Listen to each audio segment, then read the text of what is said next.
ঠিকে লেখালেখি চালাই পেট, বহুত দাদাকে দিয়েছি ভেট, জেনে শুনে সালা সব গবেট। চুলোই যাক মস্তির নামে খাই চোলাই, ব্যাডলা খুলে রাম ধোলাই, স্বপ্নে ঠকেছি কত ভোলাই, চিচিং ফাক হামাগুড়ি রেছে হয়েছি লাস্ট, কবিকুল আমি আউটকাস্ট, ভবহাটে থেকে হাঁড়ির বাস্ট। জবর যাক জবর যাক। আমি কবি পুরন্দর ভাট, ভাট কবিতা লিখে আপনি মদন। মদন চপ্পর নাম, মদকে মদনানন্দ, কি আনন্দ কি আনন্দ। লেখা কেমন সারা সুর বাচ্চা সারা লেখা কেমন সারা। তোমার সঙ্গে আলাপ করে দিই, ইনি হচ্ছেন কবি পুরন্দর ভাট। ভাট এই ভাট নয়, ভাট। আর হচ্ছে ডিএস। হ্যাঁ, তোমার ইঁদুরদের খাওয়ানো হয়ে গেছে? চলো একটু ওই পার্কের বেঞ্চিটায় বসে কবিতা শুনিয়েছো। হ্যাঁ সে তো যাবই, তাছাড়া আমার মন বলছে আপনাদের সঙ্গে মতের মিল হবেই। মানে আমি আগে যে কবিতাগুলো লিখতাম সেগুলো ছিল খুব হাই থটের। ইঁদুরের ওখানে যেরকম বলছিলে। হ্যাঁ তারপরে নেমে এলাম, সহজে নিজের কথা বললাম। নমো নমো নমো, এ প্রশ্ন মম, কবু কি পুরন্দর হবে রবি সম, অথবা ধরুন খুব করুণ সুরের, হেবি শীত, গরিব ব্রাহ্মণ যায়, কিছুই তো নেই গায়, শুধু উপবীত। ও দুটোই জানা আমার না বুকের ভেতর কেমন পরপর বছর দিচ্ছে। এই তুই থামবি। হ্যাঁ দেখছেন তো কবিতাগুলো ক্রমশ ছোট হচ্ছে। জিও পুরন্দর জিও, সত্যি বাঙালি তোমাকে বুঝলো না। আরে বুঝবে কি করে? আরে বসো। বাঙালি তো আদতে ছিল ঠ্যাঙারে। হ্যাঁ, ওই লাঠি ছোটা বগলে নিয়ে ঝোপে ঝাড়ে লুকিয়ে থাকতো, কেউ এলেই মায়ের ভোগে। তারপর সাহেবরা এলো, এই সঙ্গে মেমদের নিয়ে এলো, সেটা তো বললে না। ডিএস, এই ডিএস কে নিয়ে একটু একটা কবিতা বানিয়েছি, বলবো? হ্যাঁ বলে বলো। নামটি ডিএস তা, মালের বোতল, নিছক মাগির দোষে হইল কত। সব সময় ওই একই চিন্তা। শোনো শোনো এদিকে শোনো। তারপরে সাহেবরা তো এলো, সাহেবরা তখন সবে জমিয়ে একেবারে বসেছে। ব্যাস তোমাদের মগ ঠগি লেঠেল সব ঠ্যাঙারে সব রেড়ে করে তেলে। এই মেমিদের দিকে ও ডিএস মন দিয়ে শোনো, একে বলে নো গাঁটটা নো ফেলপাস, গপ্পে গপ্পে বাঙালির ইতিহাস। হ্যাঁ তারপরে তখন সাহেবরা দেখলো যে এই সমস্ত ফাঁসুড়ি এগুলো এই হারামিগুলোর হাত থেকে বাঁচতে গেলে ঠ্যাঙাড়ে ছাড়া উপায় নেই। ব্যাস বাঙালি জুটে গেল সাহেবদের সঙ্গে, চামচাগিরি শিখলো, জজ ব্যারিস্টার হলো, পুলিশ হলো।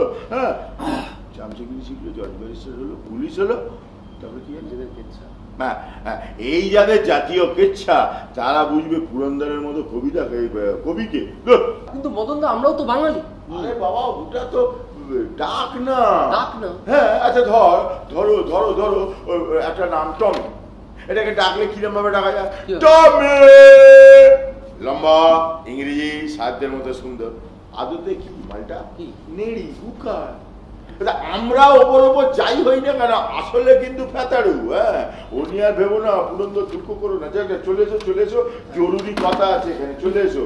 যত নারী যত নর পড়িয়া নবনীধর, উড়ু উড়ু মনে দেয় হামা, ফেতার লুকিয়ে থাকে পাখনা গুটিয়ে রাখে, তার গায়ে কেন ছেঁড়া জামা।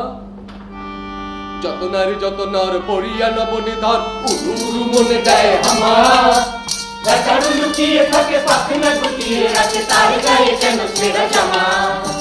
যত নারী যত নর পড়িয়া নবনীধর, উড়ু উড়ু মনে দেয় হামা, ফেতার লুকিয়ে থাকে পাখনা গুটিয়ে রাখে, তার গায়ে কেন ছেঁড়া জামা।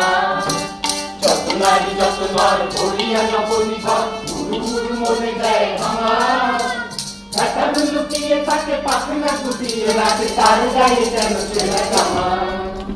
আমরা কারোর সাইড নিই না, আমরা ফেতাড়ু, আমরা ঝামেলা পাকাই। ফেতাড়ু তাহলে কি? ফেতাড়ু হচ্ছে, ফেতাড়ু যে ঠিক কি সেটা আমি তোমাকে বলে বোঝাতে পারবো না, তবে ফেতাড়ু খুবই স্পেশাল জিনিস।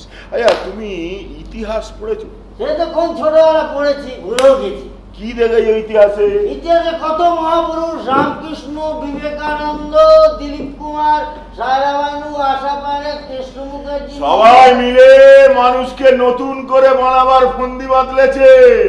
আর আমার তো মনে হয় সেই সমস্ত ফন্দি মিলে মিশে এই ফেতাড়ু তৈরি হয়েছে।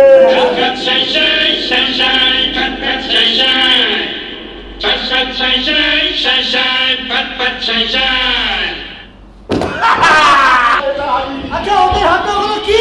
আরে এ তো লম্বা লিস, ঝাঁটা তোলা ভাঙা পশাল দম পাটার মাথা। ওই দেখো সোনাগাছি হাটকাটাগলি ভাল্লুক পাড়া মামির দল। এই খবরদার এদের সঙ্গে কিছু মারতে যাও না।